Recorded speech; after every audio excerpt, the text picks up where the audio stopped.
మేడిగడ్డ పూర్తయినట్లు ఇచ్చిన ధృవీకరణ రద్దు చేసిరట. అంటే మేడిగడ్డ బరాజ్ కంప్లీట్ కాకముందే ఇది కంప్లీట్ అయింది అని ఒక అధికారి దొంగ ఒక రిపోర్ట్ ఇచ్చిండు, ధృవీకరణ పత్రం ఇచ్చిండు. సో దాన్ని రద్దు చేసిరట. రాష్ట్ర ప్రభుత్వం నిర్ణయం తీసుకున్నది, మిగిలిన పనులను అదే నిర్మాణ సంస్థతో పూర్తి చేయించాలి. నీటిపారుదల శాఖ ఆదేశాలు. ఇది అంతరంగాల లాంటి సీరియల్ ఉంటాయి కదా, ఇట్లా ఈటీవీలో దాంట్లో దీంట్లో వస్తాయి. ఈ సీరియల్ అనమాట, ఇది ఆ సీరియల్ లాగా నడుస్తూ ఉంటుంది.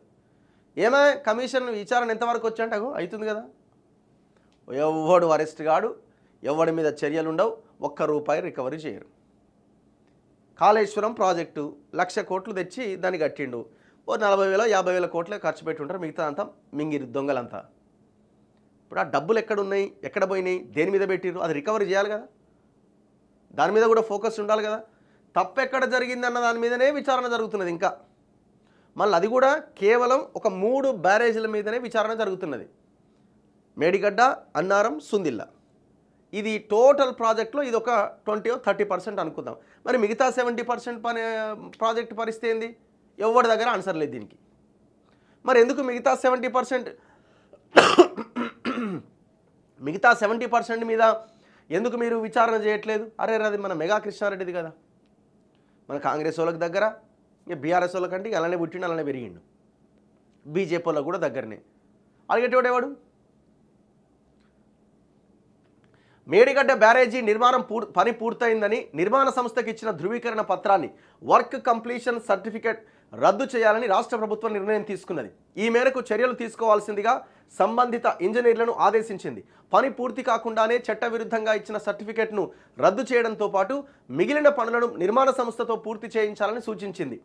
ఆల్రెడీ ఈ వర్క్ ఆ కాంట్రాక్టరే భరించాలి, ఎల్ఎన్టీ అనే కంపెనీయే భరించాలి అని గవర్నమెంట్ డెసిషన్ తీసుకున్నప్పుడు వాడు ఏమన్నాడు? కంపెనీ వాడు, ఎల్ఎన్టీ, మేమెందుకు చేస్తాం, ఆయన ఇచ్చిన డిజైన్ మేము కట్టినాం, అది కూలిపోతే మేమేం చేయాలా, మాకేం సంబంధం అని చాలా ఖరాఖండిగా చెప్పేసిండు. మీరు ఇప్పుడు ఇది క్యాన్సిల్ చేయడం వల్ల ఆ ఎల్ఎన్టీ కంపెనీ ఏమైనా కట్టే అవకాశం ఉందా? లేదు. ఇది మరో ఒక రకమైన డ్రామా తప్పితే ఇంతకు మించి ఇందులో ఏం అయ్యే పని లేదు. పని పూర్తి కాకుండానే చట్టవిరుద్ధంగా ఇచ్చిన సర్టిఫికేట్ను రద్దు చేయడంతో పాటు మిగిలిన పనులు నిర్మాణ సంస్థతో పూర్తి చేయించాలని సూచించింది. ఇంజనీరింగ్ చీఫ్కు నీటిపారుదల శాఖ కార్యదర్శి రాహుల్ బొజ్జా ఆదేశాలు జారీ చేయగా ఈ మేరకు చర్యలు తీసుకోవాల్సిందిగా ఉన్నత స్థాయి ఇంజనీర్లు మేడిగడ్డ బ్యారేజీ ఇంజనీర్లను కోరినట్టుగా తెలిసింది.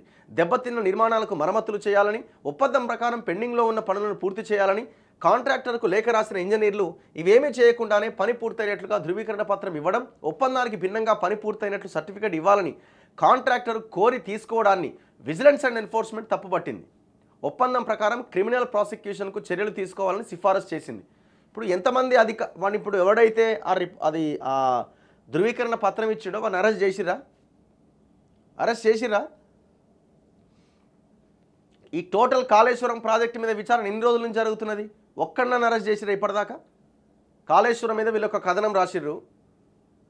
బాధ్యులు ఇంజనీర్లు ప్రాథమికంగా 20 మంది గుర్తింపు, వీరిలో ఏఈ నుంచి ఈఎన్సీ వరకు అంత దొంగలే అన్నట్టు 20 మందిని గుర్తించిరట. ఎవరిని? ఇంజనీర్లని. మేడిగడ్డ కుంగుబాటు పైన క్రమశిక్షణ చర్యలు. జస్టిస్ పిసి ఘోష్ కమిషన్ యోచన. ఉద్దేశపూర్వకంగానే విచారణను తప్పుదోవ పట్టించడానికి ప్రయత్నించారు. విజిలెన్స్ మధ్యంతర నివేదికలో ఇదే ప్రస్తావన. నెలాఖరుకు పూర్తిస్థాయి నివేదిక ఇచ్చే ఛాన్స్. విచారణకు కాగ్ అధికారిని పిలవాలని నిర్ణయం అట. ఎందుకంటే వీళ్ళ దగ్గర ఆన్సర్ లేవు.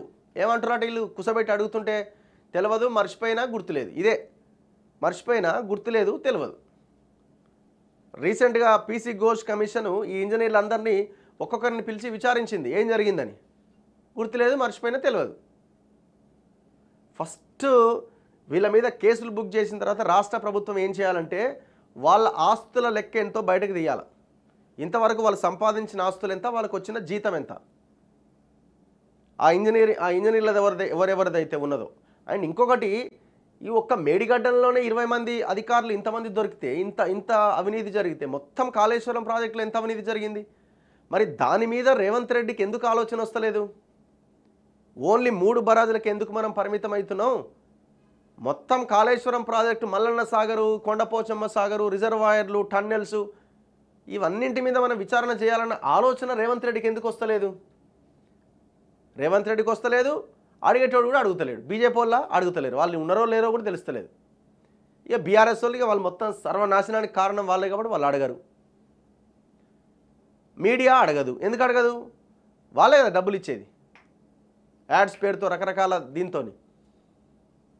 అందరి వాడు మెగా కృష్ణారెడ్డి ఉన్నాడు కాబట్టి అది ఆడికే ఆగిపోయింది.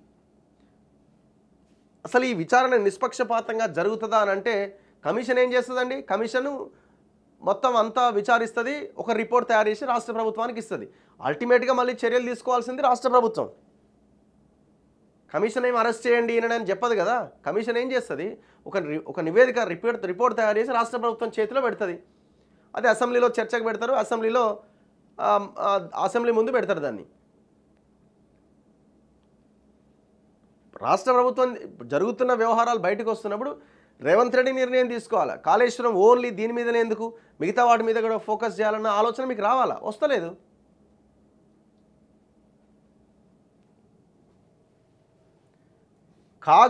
విచారణకు కాగ్ అధికారిని పిలవాలని నిర్ణయం తీసుకున్నారట. ఓన్లీ కాగ్ 290 పేజీల నివేదిక ఇచ్చింది కాళేశ్వరం మీద. 290 పేజెస్ రిపోర్ట్ ఇచ్చింది. Pin to pin, point to point వాళ్ళు మెన్షన్ చేస్తూ రాసిరు ఎట్లా స్కామ్ జరిగిందని. అసలు ఇంకా రాష్ట్ర ప్రభుత్వం ఎందుకు వెయిట్ చేస్తున్నది? ఆ 20 మంది ఇంజనీర్లు ఎవరెవరైతే ఉన్నారో త్వరితగతిన ఆ రిపోర్ట్ రాగానే వీళ్ళు ఎవరెవరైతే తెలియగానే వాళ్ళని ఫస్ట్ లూప్ లైన్లో పడేయండి. ఫస్ట్ ఆయా పోస్టుల నుంచి వాళ్ళని లూప్ లైన్లో పడేయండి. సరే, మీరు చర్యలు నివేదిక వచ్చిన తర్వాత తీసుకుంటుండొచ్చు. ఫస్ట్ మీరు వాళ్ళని లూప్ లైన్లో వేసేయండి. వాళ్ళు ఎవడెవడో ఏఈ నుంచి ఈఎన్సీ వరకు ఎవడెవడైతే ఉన్నాడో వాళ్ళందరినీ తీసి పక్కన పడేయండి. దర్జాగా ముఖ్యమంత్రి మంత్రి ఉత్తమ్ కుమార్ రెడ్డి వాళ్ళని కాళ్ళే తిరుగుతున్నారు.